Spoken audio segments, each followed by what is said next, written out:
It is the greatest crime against a human being to obscure from him or her the wonders that we can accomplish.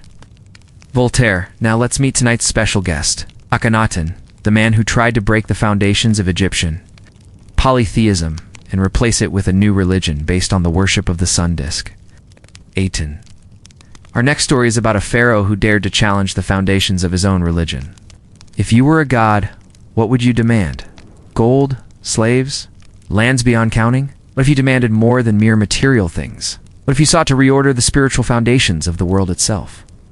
That was the shocking agenda of Amenhotep IV, who took the throne of Egypt around 1353 BC and radically changed his name, his capital, and his religion. He was reborn as Akhenaten, meaning exalted father, and moved the empire's heart to Amarna, a new city built on the banks of the Nile River. But his most audacious act was changing Egypt's pantheon. The Egyptians worshipped many gods. The chief among them was Ra, the sun god, often depicted as a falcon-headed man. But there were hundreds more, each with their own shrines, cults, and priests. To ignore any of them could bring misfortune upon a pharaoh. And so pharaohs appeased them all. They gave gifts, led rituals, and fed fat the coffers of the priesthoods, who grew wealthy on temple lands and influence. Akhenaten hated it. He wanted only one god, the sun disk Aten, and for Aten, he created a revolutionary image, a disk of gold edged with rays that ended in hands, symbolizing the life-giving light of the sun. He and his wife, the stunningly beautiful Nefertiti, made pilgrimages to Aten temples. He poured gold and jewels at the feet of the Aten. He commissioned grand works of art showing himself worshipping this new deity. And he supported scholars to write hymns to Aten and explain the universe through this one god. For a moment, there was success. Art flourished. Science, too, because Aten, unlike Ra, did not travel across the sky every day. This meant that the Earth was not flat, but round, and the stars circled the Earth rather than the other way around. Astronomy advanced, so did math, because Akhenaten needed reliable measurements for building projects. For 17 years, Akhenaten promoted Atonism, stamping out the old gods and installing Aton priests in all the major temples. But the plan failed. It failed because while Akhenaten was born into the Egyptian royal line, he was not trained for the priesthood. He didn't know the rituals. He couldn't lead the ceremonies. And so as he pushed out the old priesthoods, there was no one left to run the temples. No one knew how to do the rituals. And so with no one to lead the worship of Aten, the old gods came back. Soon after Akhenaten died, the empire split apart. His successors fought wars, regained lost territories, and re-established the old gods. In fact, they went even further, built a new temple to Ra in Karnak, and relentlessly promoted him. And so any trace of Akhenaten was removed from official records. Statues were smashed, temples were torn down, and Akhenaten was erased from history.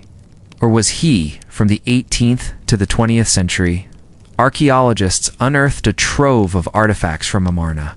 They found the bust of Nefertiti, one of the world's most famous sculptures. They discovered Akhenaten's statues hidden in the royal tombs at Deir el-Bahari, and they found his letters, written on the walls of the royal palace at Amarna. In them, Akhenaten writes of trade deals, marriage proposals, and diplomatic missions.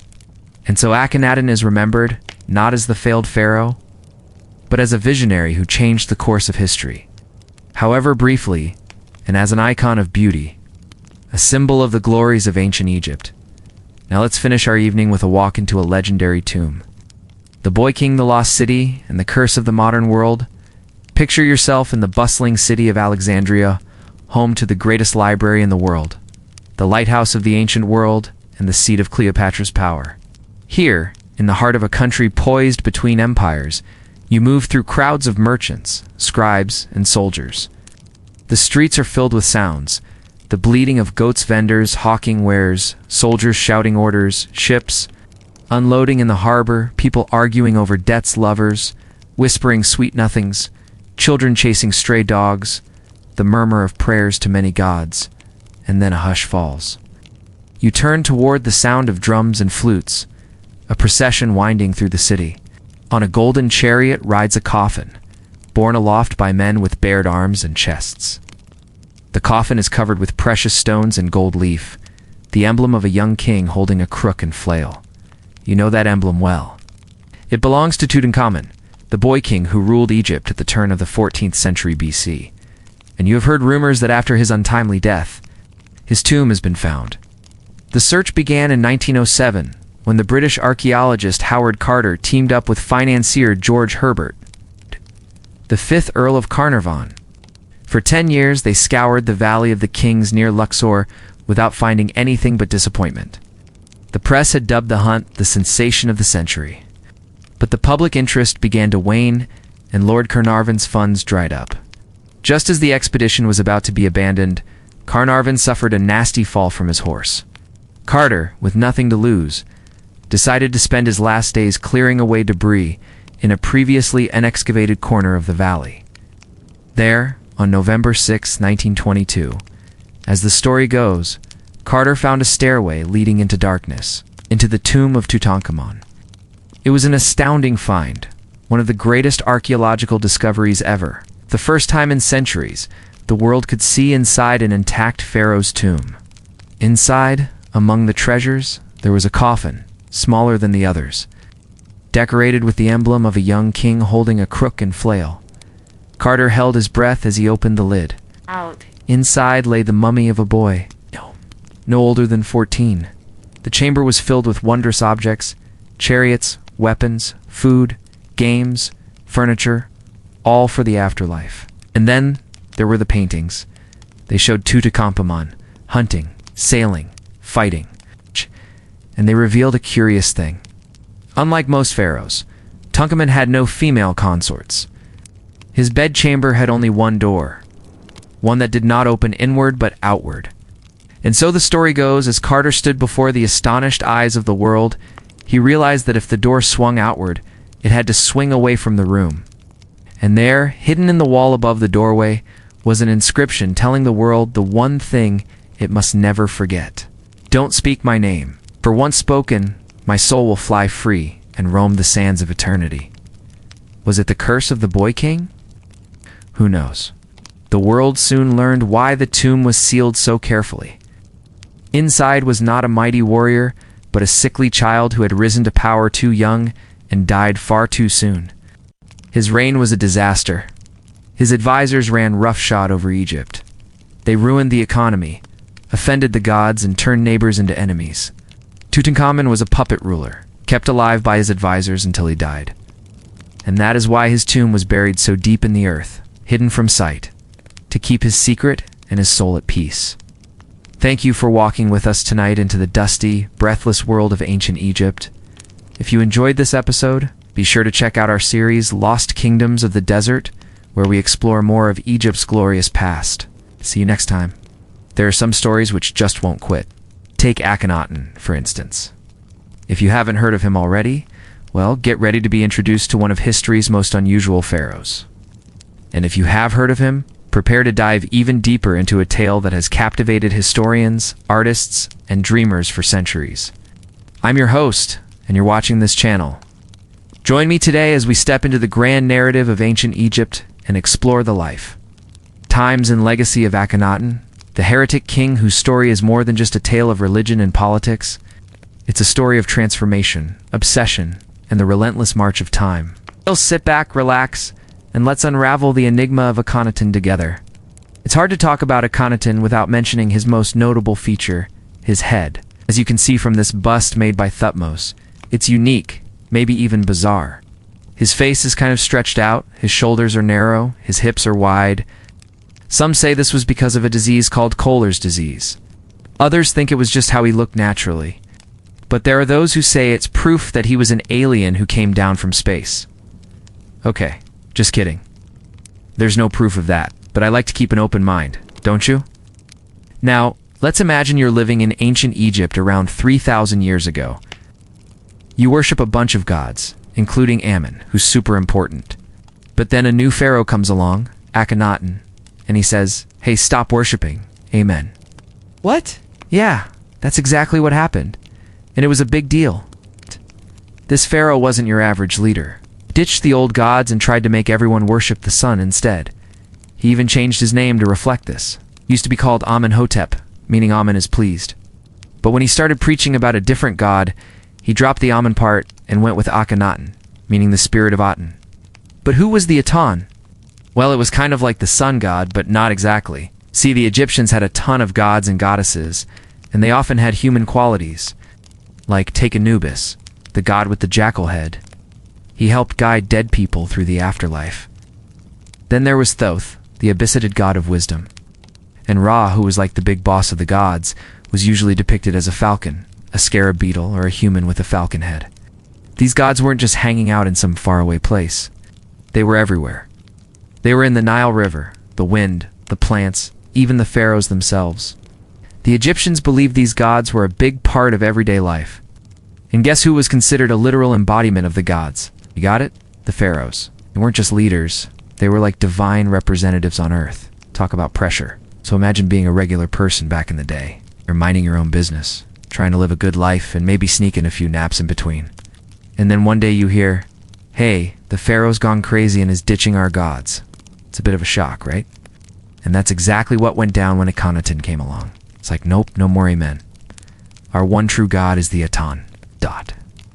And people were like, wait, what? Do we have to learn a whole new mythology? Well, not exactly. But it was a big shift nonetheless. Akhenaten wanted everyone to forget about the old gods and focus on the sun. But why? Well, that's a question historians have been trying to answer for ages. There are a lot of theories out there, but no one knows for sure. Some say he just liked the sun. Come on, who doesn't love a good tan? Others say he wanted to get rid of the powerful priests of Ammon, and the sun god didn't have any priests. Maybe he was into astrology and realized the sun was the real MVP. Or perhaps he was just tired of all the confusing myths and wanted to simplify things. Who knows? But here's what we do know. His shift in religious views wasn't just a casual whim. It was a full-on revolution. He pulled down statues of the old gods, shut down their temples, and told everyone to start worshipping the sun. He wasn't subtle about it either. Showed himself in artwork as the most important person, way above everyone else. In fact, he was so into this whole sun god thing that he moved his capital city twice during his 17-year reign. First, he made a new city called Akhenaten and made it the capital. But after 5 years, he moved again to another city called Amarna. And if you're wondering why he chose these random places, well, he didn't. Each location was perfectly positioned to align with the sun's rays at certain times of the year. Talk about planning ahead. Akhenaten was so dedicated to his new religion that he even created a whole new style of art. Instead of showing gods and pharaohs as fierce warriors and rulers, he preferred images of himself as a happy dad or a loving husband. Seriously, look at this one. He's even holding hands with his wife, Nefertiti. That's some serious PDA. Now, you might be wondering how Nefertiti fits into all of this, because she is a legend in her own right. Unfortunately, we don't know too much about her early life. All we really know is that she was born in the 14th century BC and married the pharaoh Akhenaten. But what we do know is that she was one cool cookie. She was a badass queen who broke all the rules and wasn't afraid to speak her mind. She helped her husband spread the word of the Aten and even led construction projects. Plus, she was a total fashionista, rocking a famous blue headpiece that's become an iconic symbol of ancient Egypt. Sadly, though we don't know what happened to her after Akhenaten died. Some say she took over as pharaoh after him. Others say she was sent to prison by the next pharaoh. But hey, at least she left us with some seriously stunning artwork, including one of the most famous busts in history. Now, it's not all sunshine and rainbows for Akhenaten. Sure, he had a super unique art style and a pretty interesting view on religion. But he also messed with some pretty powerful folks, namely the priests of Ammon. They lost their jobs when he dumped Ammon, and their influence started to fade away. And that's not exactly a nice legacy. Another thing to consider is that he changed the capital city, 2 or 3 times? Poor officials and nobles probably had whiplash from all the moving around. Not to mention the economy took a hit when he moved away from Thebes, which used to be a major trade center. Let's not forget about the neighbors. Akhenaten wasn't exactly winning any popularity contests with them either. He decided to stop making peace offerings to the Hittites and the Casca, which may have led to some, unpleasantness along the borders. But let's be real, the biggest stain on Akhenaten's legacy is probably the whole heretic thing. After he kicked the bucket, his successors tried to erase him from history. They took his name off buildings and monuments and tried to make everyone forget he ever existed. Talk about a rough landing. But hey, you can't keep a good heretic down. Akhenaten's story has captured the imaginations of artists and historians for centuries. People have always been fascinated by his weird looks, his radical religious ideas, and his mysterious wife, Nefertiti. And with new discoveries being made all the time, who knows what other secrets Akhenaten's story holds. So as we wrap up our journey into the life and times of Akhenaten, let's remember that he was more than just a strange-looking pharaoh with a funny-shaped head. He was a revolutionary, a heretic, and a legend. He was someone who dared to challenge the status quo, who was unafraid to break the rules, and who left behind a legacy that continues to inspire and mystify us to this day. Thanks for joining me on this episode of our series. If you enjoyed it, don't forget to hit that subscribe button. And if you want to keep the learning fun, check out our other videos on everything from ancient Egypt to outer space. Who knows, you might just discover a new passion or solidify an old one. Until next time, keep asking questions, keep exploring, and keep expanding your horizons. You never know what fascinating corners of knowledge you might uncover. Yes, King Tut. Who doesn't love a good mummy story? It's one of those tales that refuses to stay buried. Every once in a while it pops up again, fresh and relevant, as if it were new. There are always people who can't resist a good ghost story or a spooky legend, and nobody tells them better than us Brits. Beware, they cry. The spirits have awakened. Beware. Let's rewind the clock back to 1922. British archaeologist Howard Carter has been searching high and low for the lost tomb of King Tutankhamun. Finally, he thinks he's onto something big. After 6 months of excavating at the site of the Valley of the Kings, he discovers an almost unnoticed entranceway leading down into the ground. With the help of his team, he manages to open the tomb and make his way inside. A wonderful thing, he says. A quiet echo from the Valley of the Kings. He finds treasures beyond his wildest dreams, statues and chariots, and even thrones made of gold. But deep within the tomb, nestled in a burial chamber, lies the main attraction, the stone sarcophagus of Tutankhamun. At first, everything seems to be going well. But before long, strange and terrible things begin to happen. The financier of the entire excavation, Lord Carnarvon, falls ill. Soon after he dies from a mosquito bite that becomes infected. Rumors begin to swirl around Cairo. People start talking about an ancient curse that's come alive. It's fueled by greed and haunted by vengeful spirits. And this is where the fun begins. Headlines blare from newspapers around the world. Man killed by Pharaoh's curse. The curse of the mummy's tomb. Grave of Tutankhamun. And then, of course, there's the dog. Poor dog. He drops dead, howling like a banshee. The same moment that Carnarvon passes away. And that, my friends, is how legends are born. Soon, other deaths follow. Some swift, some slow, natural, unnatural, some with a hint of mystery and intrigue. Carter's pet canary, mauled by a venomous snake. The radiologist who x-rayed the mummy, stricken by a mysterious illness. And of course, Carter himself is caught up in the crossfire, although he lives to the ripe old age of 59. But you know what? Doesn't escape unscathed.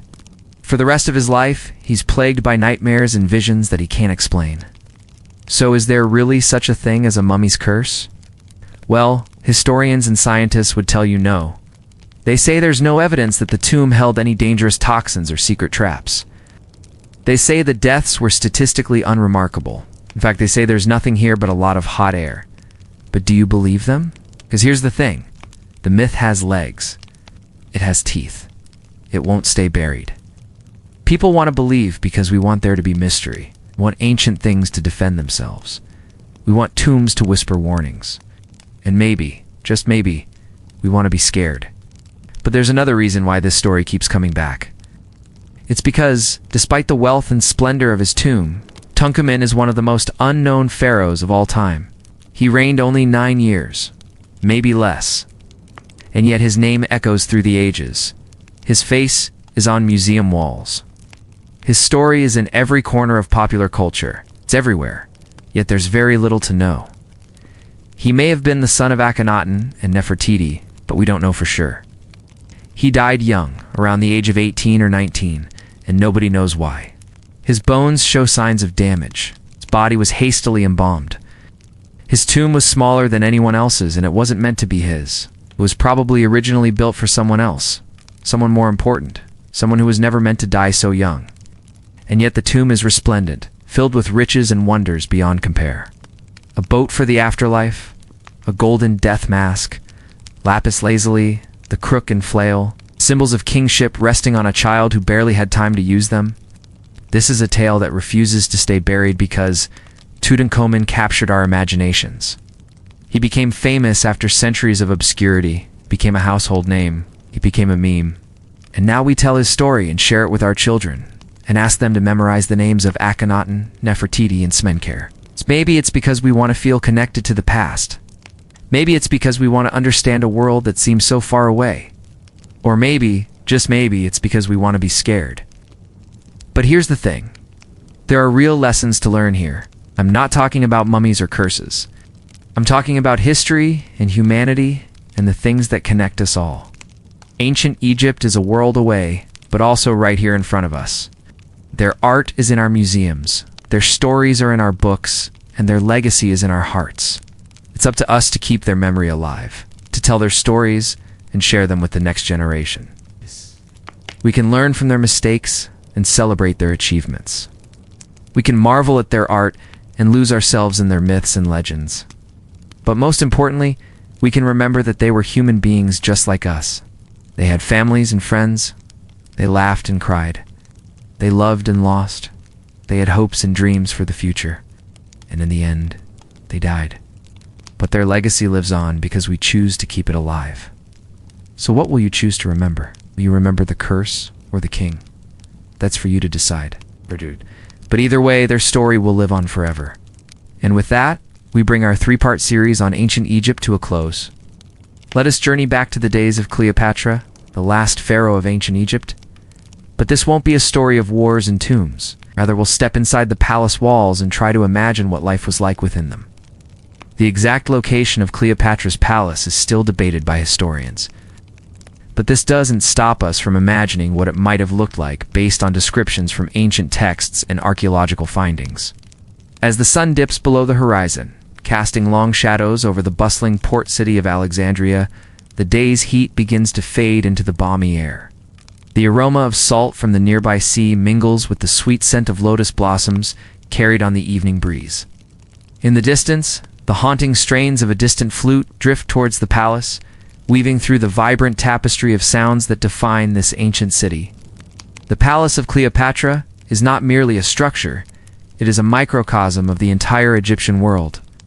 Within its ornate confines, the practicalities of governing a kingdom are seamlessly interwoven with the mystique of religious rituals and the refinements of courtly life.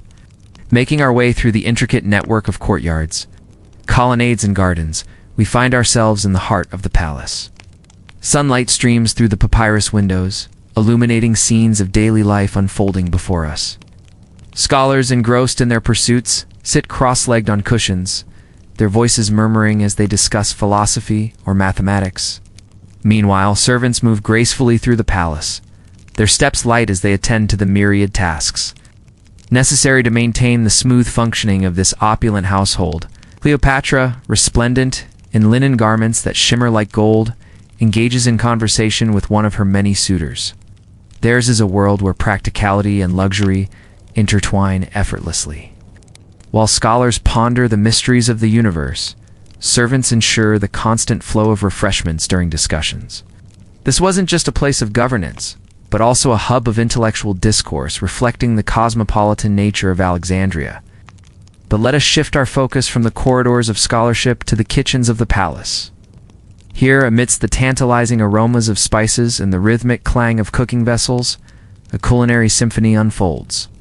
Cooks expertly slice vegetables, their knives flashing with practiced precision, while others stir large cauldrons filled with stews and sauces that bubble over low flames. Their goal is nothing less than gastronomic perfection.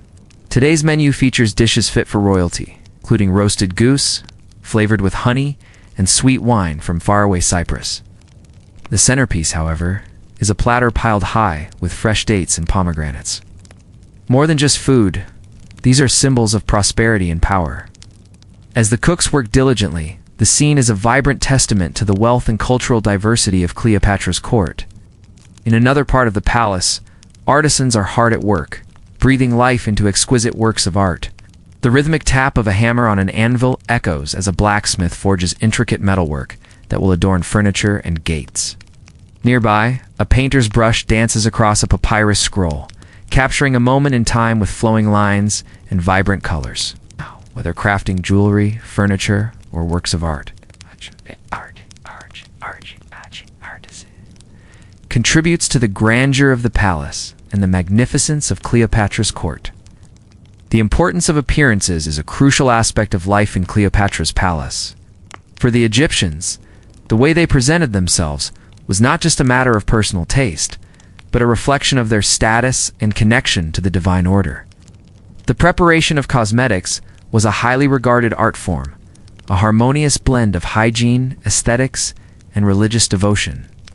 In a tranquil chamber adorned with paintings of previous pharaohs, a group of women are engaged in the delicate task of creating cosmetics from natural ingredients. Grounding malachite from the earth to paint their eyes, they transform themselves into living embodiments of the goddess Hathor, whose image they mimic with their signature kohl liner. With red ochre for their lips, they become living hieroglyphs of the divine feminine. This isn't just about enhancing their beauty, it's about aligning themselves with the gods. It's a profound connection between nature, religion, and identity. Life in Cleopatra's palace was a delicate balance of duty and desire, opulence and austerity.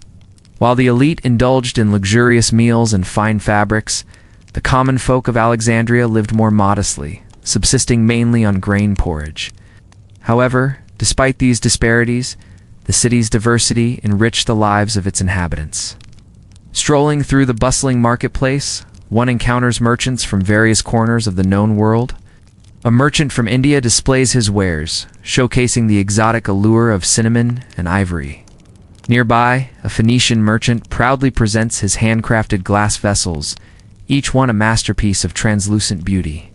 From the mundane to the magnificent, Alexandria's markets were a testament to the interconnectedness of the ancient world. However, as the Nile gently flows, carrying with it the secrets of ancient civilizations, so too does it carry the weight of impending change. As the twilight hours deepen, casting long shadows across the palace grounds, the air grows heavy with the scent of incense. Within the sanctuary of a temple dedicated to the gods of the underworld, priests and priestesses are gathered for their nightly rituals. With lit candles held aloft, they navigate the dimly lit space, their hushed chants echoing off the cool stone walls. In the flickering lamplight, their faces are illuminated with an otherworldly glow. Their expressions a mix of reverence and solemnity as they commune with the divine. The ceremony is a powerful reminder of the cyclical nature of life, death and rebirth, a concept deeply ingrained in ancient Egyptian culture. Yet even amidst these solemn rituals, life in the palace continued. Musicians with their lutes and flutes filled the cool marble halls with melodies that celebrated both earthly joys and the mysteries of the cosmos. Their music wove through the palace like a vibrant thread, adding depth to the tapestry of daily life. Meanwhile, in a secluded garden oasis, a group of nobles engaged in friendly banter as they sipped sweet wine. Laughter mingled with the murmur of fountains, creating a symphony of urban tranquility. In this harmonious setting, they discussed poetry, philosophy, and the latest news from distant lands, finding solace and companionship in their shared humanity. Evenings in Cleopatra's palace often witnessed lively gatherings of intellectuals from various corners of the empire. Philosophers, astronomers, and mathematicians would gather in the palace's grand halls, engaging in spirited discussions that challenged conventional wisdom and expanded the boundaries of human understanding. Amidst the murmur of voices and the clinking of glasses, ideas were exchanged, theories debated, and new perspectives embraced.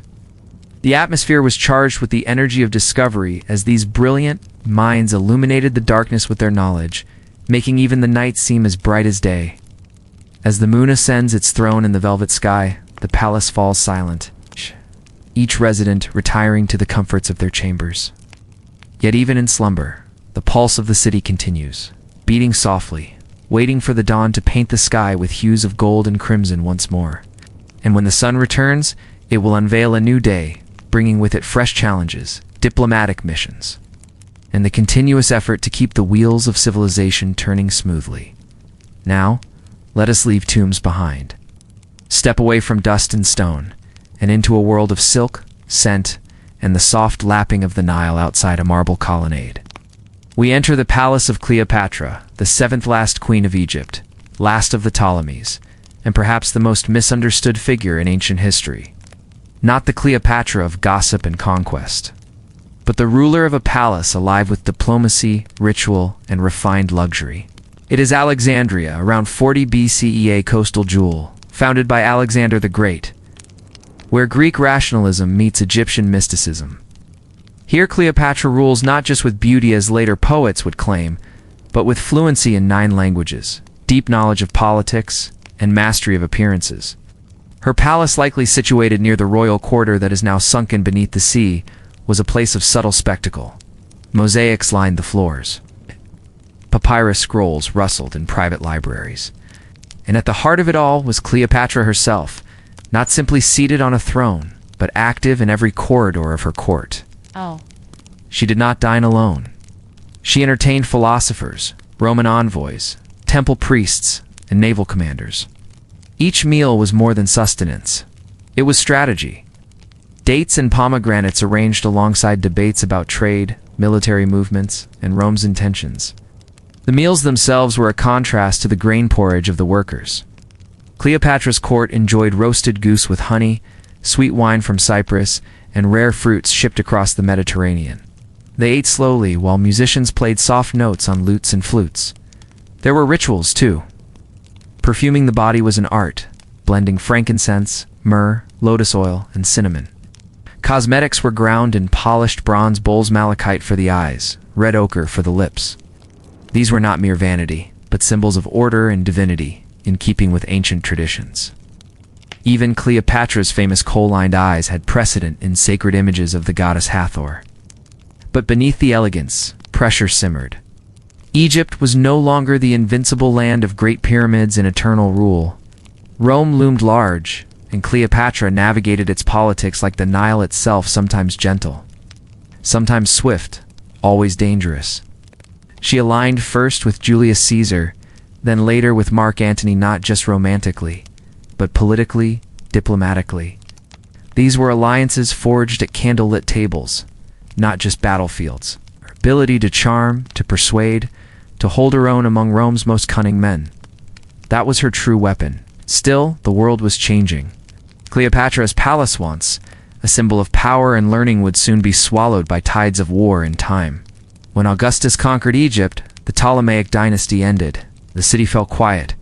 The scrolls of the library vanished. The walls of her palace crumbled into the Mediterranean. Today, fragments of her world lie beneath the harbor. Statues of Osiris, shattered sphinxes, the foundations of great halls. But you have walked through those halls tonight. In your mind, you've heard the echo of sandals across mosaic tiles. You've smelled the oil lamps. You've seen the queen not in conquest, but in quiet rule, composing letters, listening to advisors, watching the sails of Roman ships on the horizon. And as the night stretches long, you may realize that even the richest palaces fade. But their stories, softly told, linger just a little longer.